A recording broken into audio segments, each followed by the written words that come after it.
Ministerio Holístico. Relación entre el servicio abnegado y la transformación. Bob Moffitt. En la última sesión, vimos la relación que hay entre holismo y servicio. En esta lección, me gustaría examinar la lección pasada de lo que queremos desarrollar un poco más para ver la relación que hay entre el servicio holístico y la transformación. Me gustaría presentarles dos ejemplos. El primero es de la iglesia primitiva. En el tiempo de Jesús, como verán en esta diapositiva. En Hechos 1:15 había al menos 120 cristianos. De ellos estamos seguros. En ese tiempo, el Imperio Romano contaba con unos 60 millones de habitantes en todo el Imperio Romano. Esto nos da 2 millonésimas de toda la población, o sea, no muchos. Además de que no eran muy populares, eran muy pocos. La pregunta es, ¿cómo fue posible que una tan pequeña minoría de personas hubiera tenido un tan grande impacto, de modo tal que 300 años después de Jesucristo, Constantino reclasificó un imperio pagano en un imperio cristiano? ¿Hablamos de transformación? Posiblemente. No todo era bueno.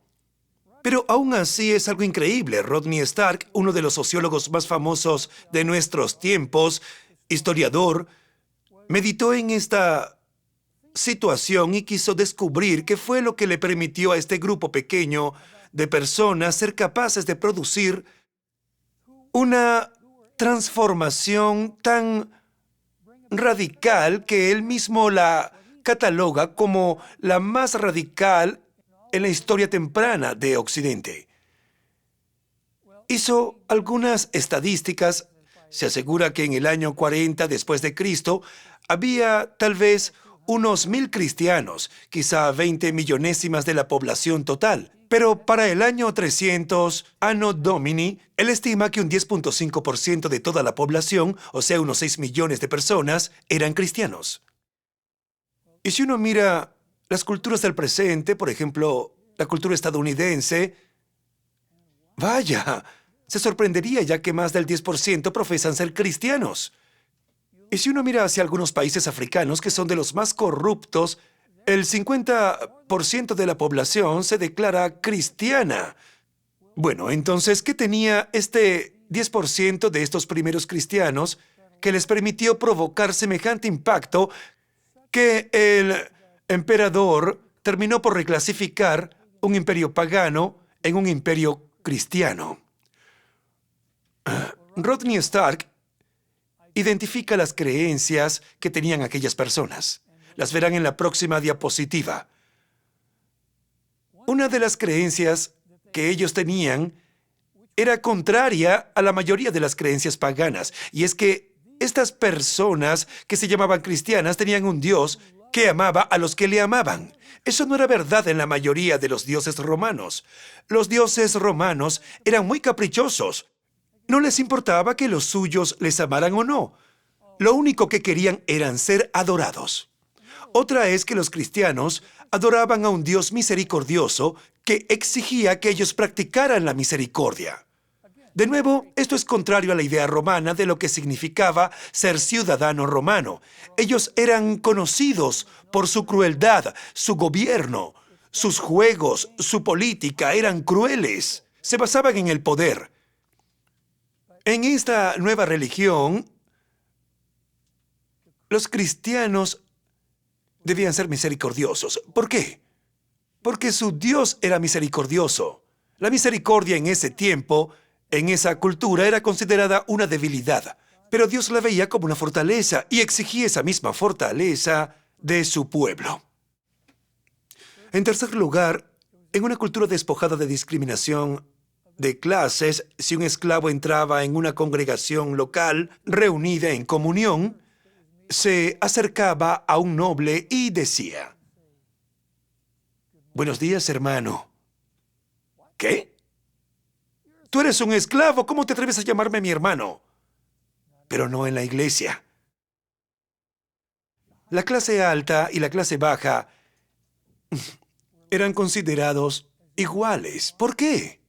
Porque Dios veía a todos por igual. Los esposos debían amar a sus esposas como se amaban a sí mismos. Se rechazaba el aborto y el infanticidio. Lo último que yo identifico entre las cosas que descubrió Rodney Stark es que los cristianos debían amarse unos a otros independientemente de su condición social. Quiero concentrarme en esto último porque me parece que por haber estado involucrado en una labor humanitaria por muchos años, creo que es esta última, quizá más que ninguna otra, la causa de que cada vez más gente en el Imperio Romano se hiciera cristiana. En la Roma de aquella época sobrevinieron muchas plagas. La gente no vivía como imaginamos en los palacios de Pompeya. Vivían hacinadas en comunidades pobres con escasa ventilación, sin agua corriente. La salubridad no era buena. Cuando una enfermedad brotaba en un barrio, solía contagiar a otros a gran velocidad. Si la enfermedad del cólera se presentaba, si uno se enfermaba, había 60 o 70% de probabilidades de no vivir. Quiero mostrarles esta serie de diapositivas, lo que muestra Rodney Stark. Fíjese en esta diapositiva. Tenemos a un cristiano y 4 amigos que no lo son, pero que se preocupan unos por otros. Pero una plaga llega a la comunidad. Resulta que el tipo de la derecha es médico. Él sabe que la plaga es muy peligrosa. ¿Y qué hace? Abandona a sus amigos y ahora la proporción cambia y tenemos entonces un cristiano frente a 3 no creyentes. La plaga golpea con gran fuerza. Las 4 personas se ponen muy enfermos. Los padres o familiares no cristianos tienen miedo de cuidarles y de estar cerca de ellos porque se contagiarán de cólera y también van a morir. ¿Y qué es lo que hacen con esas personas? Toman a estos 3 amigos, los sacan a la calle para que se mueran. Pero la familia del cristiano da cobijo a su enfermo en casa. Los hidratan, los alimentan, los cubren con una manta. El amigo cristiano de los 3 paganos les dice a los suyos, bien, 3 amigos míos están en la calle. ¿Existe la manera de que puedan traerlos a la casa? Y esto es exactamente lo que hacía la familia cristiana. Traían a estos enfermos de cólera a la casa. Los tenían hidratados. Desgraciadamente, a pesar de los cuidados, 2 mueren. Pero uno de los que no son cristianos sobrevive. Ahora, ¿cuál es el porcentaje? No es 1 a 1. Ahora es 2 cristianos. ¿Por qué? Porque el no creyente, acogido por la familia del cristiano, sobrevive gracias a que alguien cuidó de él. ¿Y ahora qué piensan ustedes que ocurrió? Cuéntenme. Pues hace una deducción muy sencilla. He sobrevivido porque los cristianos me cuidaron. Stark nos dice que esto sucedió una y otra vez a lo largo de 300 años de la era cristiana. Esta clase de servicio holístico no se hacía porque esta gente pensara en convertirlos. No les preguntaban: si te recogemos, ¿aceptarás nuestra fe? Los musulmanes hacen esto. Lamentablemente, a veces los cristianos hacemos lo mismo. La iglesia primitiva no era así, no lo era. Arriesgaban sus vidas acogían en sus casas a personas que podían tal vez infectarles y, en el peor de los casos, provocarles la muerte. Stark afirma que este tipo de demostración de amor sacrificial, más allá del interés propio, se trataba de no haré lo que es mejor para mí, sino que haré lo que es mejor para ti. ¿Por qué? Porque esto es lo que hizo Jesús por mí. Esto es una historia antigua. Ahora bien, ¿qué hay del presente? Les contaré otra historia. Rápidamente. Aunque esta historia es en realidad una parábola, es acerca de cuando comenzamos en el ministerio y está basada en hechos reales. Una noche me reuní con un grupo de pastores de varios barrios muy pobres en América Central y que estaban muy desalentados todos. No sé qué pasó, parece que el Espíritu de Dios tomó el control y yo comencé a compartir esta historia con ellos. Sinceramente no sabía por qué estaba compartiéndola, pero Dios la orientó en una dirección muy significativa para ellos. Esta es la historia. Hay un barrio en una ciudad en América Central llamado Las Pavas, como el ave.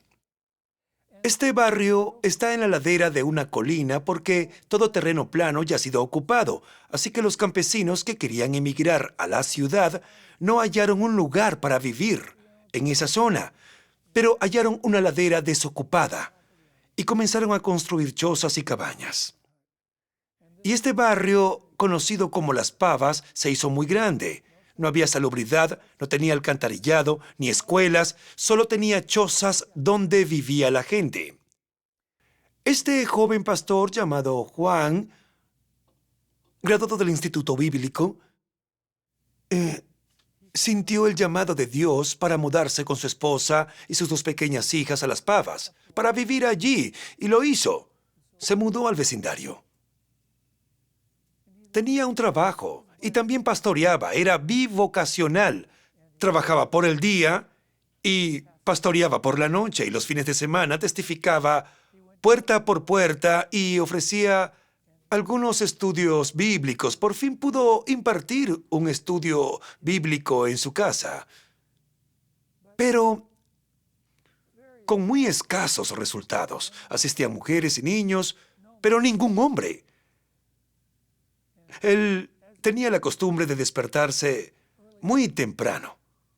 Un día, Juan se despertó y estaba desanimado antes de irse al trabajo y se sentó en la mesa. Encendió una lata que contenía una mezcla con parafina para ver un poco y se ponía a leer la Biblia. Esa mañana en particular leyó Isaías 58. Y el caso es que mientras leía, me impactó el hecho de que Dios se preocupara de los pobres, que también era la gente que él ministraba, a quien él sentía que Dios le había llamado a ministrar, y clamó a Dios y le dijo: Padre, ya son 6 meses y no he visto ningún resultado. Hay algunas mujeres y niños que tienen un estudio bíblico una vez por semana. Ningún hombre. Parece que no pasa nada, que no hacemos ningún progreso. Aún estaba oscuro afuera mientras le reclamaba a Dios, y alguien tocó la puerta. Él preguntó: ¿Quién es? La voz contestó: Soy Jesús, Juan. ¿Quién? Soy Jesús. No, estoy hablando en serio. Soy Jesús. He oído tu plegaria y venido a que me muestres lo que quebranta tu corazón en esta comunidad. Él no creyó que fuera Jesús, como ustedes tampoco lo creerían.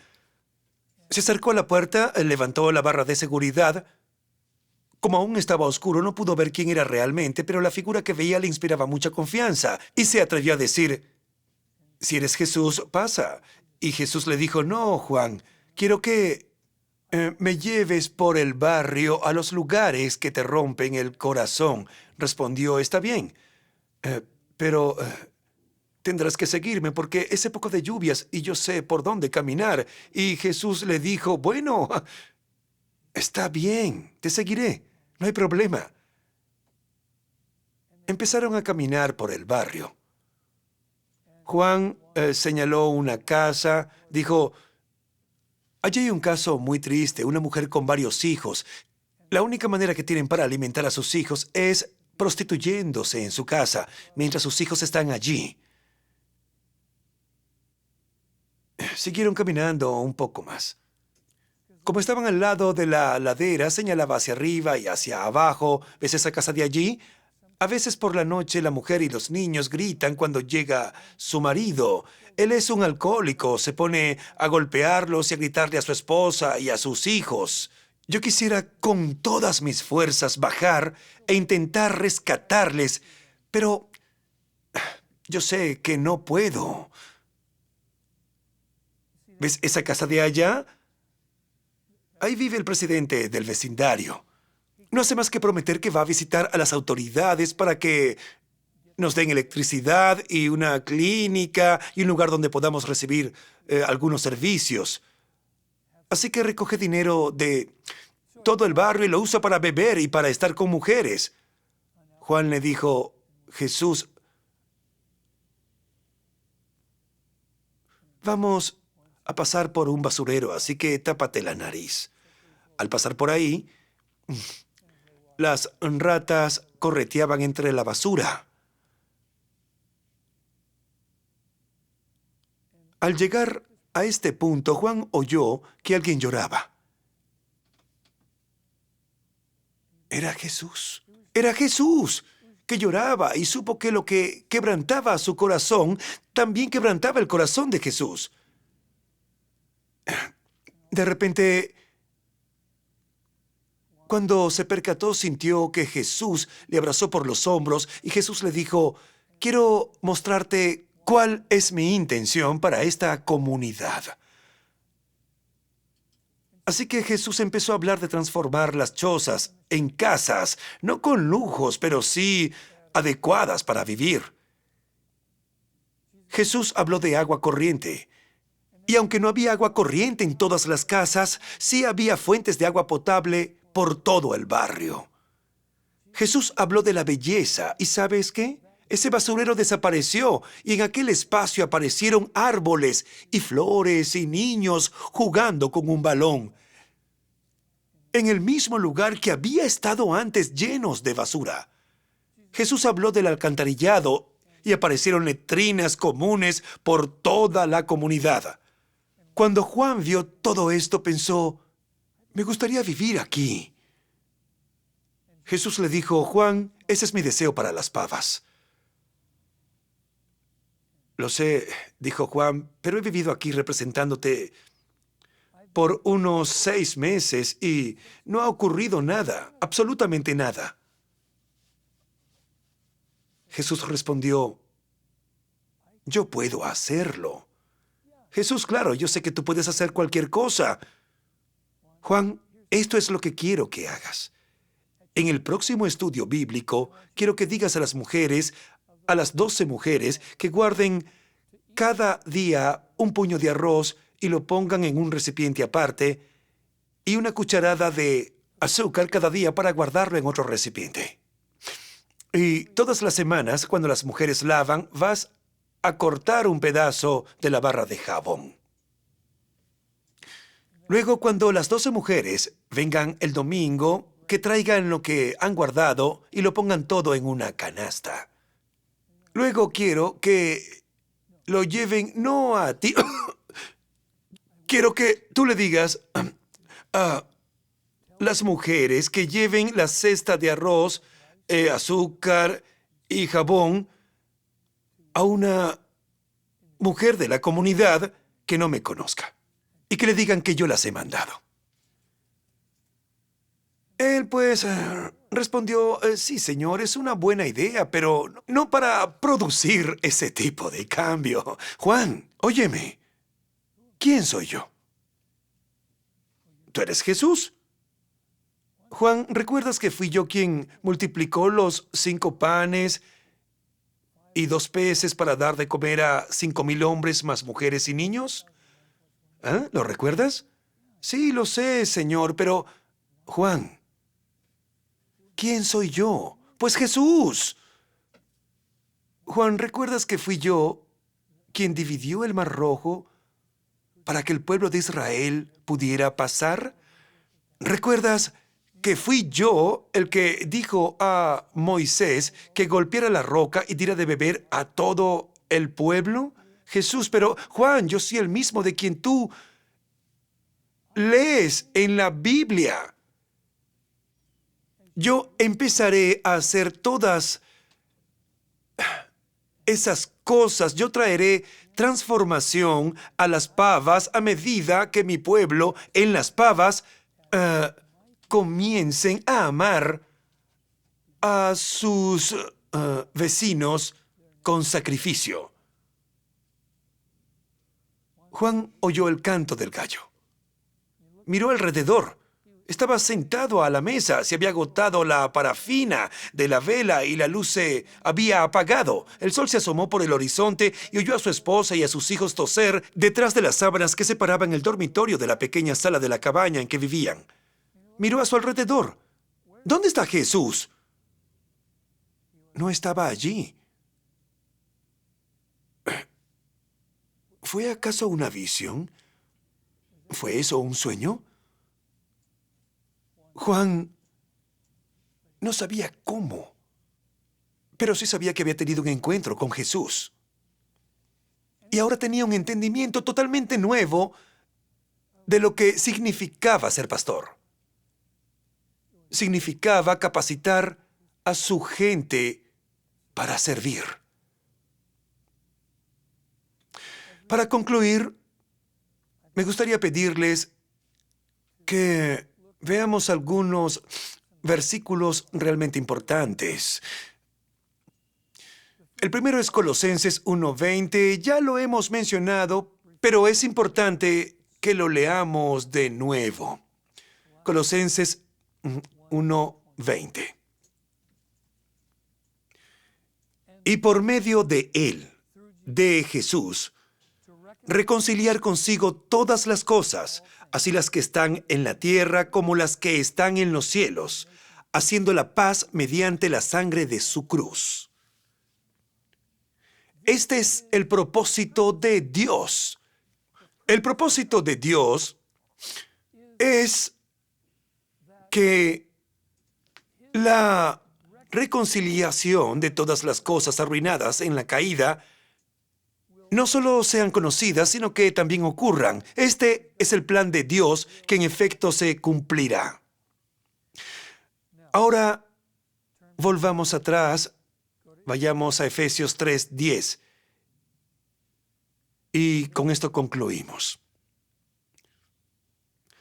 Pablo dice en el versículo 9, yo les voy a mostrar en qué consiste la administración del plan de Dios, el plan de reconciliar todo lo que quedó arruinado, la caída. Pablo dice lo siguiente acerca de la administración de este plan. Para que la multiforme sabiduría de Dios sea ahora dada a conocer por medio de la Iglesia a los principados y potestades en los lugares celestiales. ¿Qué significa esto? Significa que Dios ha escogido a su iglesia como vehículo a través del cual Él quiere demostrar la reconciliación y la restauración. Jesús llevó a cabo la reconciliación en la cruz. La restauración es aquello que comienza inmediatamente después de la cruz y continuará hasta el regreso de Jesucristo. Y el instrumento para cumplir ese plan es la iglesia, no un edificio. No es la iglesia local, sino la gente que compone la iglesia, la gente que ha abrazado a Jesucristo como Señor y Salvador. Esa es la estrategia. La meta no es ganar todo el mundo para Cristo. La meta es que el pueblo de Dios demuestre su plan de restauración. ¿Quién? La iglesia. ¿Cómo van a hacer? Pues mediante un amor sacrificial intencional. Así que tengo una propuesta. Y esta es la primera propuesta. El propósito principal de Dios para la iglesia es mostrar su plan de reconciliación. La segunda propuesta, la principal estrategia de Dios para la iglesia es discipular a su gente para que sean siervos que demuestren su agenda como siervos en todos los ámbitos, no solo en la evangelización o en los asuntos espirituales, sino en todos los ámbitos. Hablemos acerca de esto.